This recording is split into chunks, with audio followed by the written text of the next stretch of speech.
Hi everyone, in this video we are going to solve the book back exercise of chapter number 1, that is chemical reactions and chemical equations. Let's start with the first question.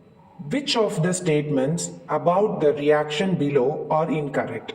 The reaction is 2PbO plus carbon, which gives 2Pb plus CO2.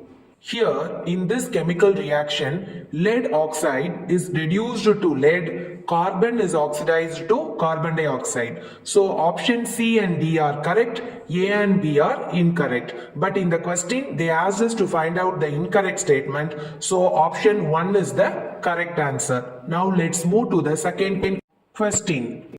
When Fe2O3, that is ferric oxide, reacts with aluminium, it gives aluminium oxide, that is Al2O3 plus 2Fe, that is iron.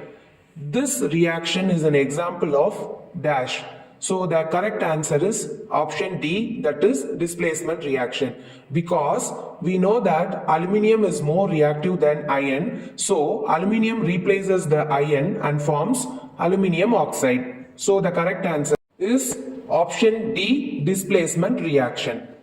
Now let's start with the third one, that is what happens when dilute hydrochloric acid is added to iron fillings. So we already know that whenever metals reacts with acids, we get salt plus hydrogen gas. So when we apply that concept here, so what do we get? We get salt plus hydrogen. So when iron reacts with hydrochloric acid, we get iron chloride, that is the salt, and hydrogen gas will be produced. So the correct option is A, that is hydrogen gas and iron chloride are produced. Option A is the correct answer. Now let's move to question number 4, that is what is the balanced chemical equation? Here the word balanced itself says that there should be equal number of atoms in both reactant and product side.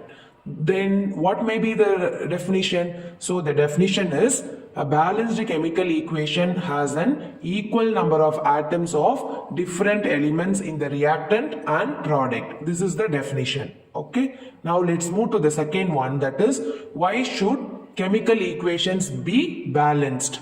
Here the answer is it should be balanced because to satisfy the law of conservation of mass. What does it mean? It states that in a chemical reaction, mass is neither created nor destroyed. It means how much mass we have taken in the reactant side, that should be the same in the product side after the chemical reaction.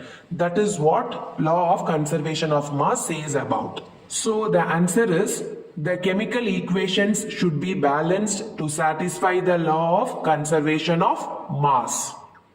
I hope this video will be very useful for all the 10th standard CBSE children. If you like this video, subscribe to AJ Padasala. Thank you.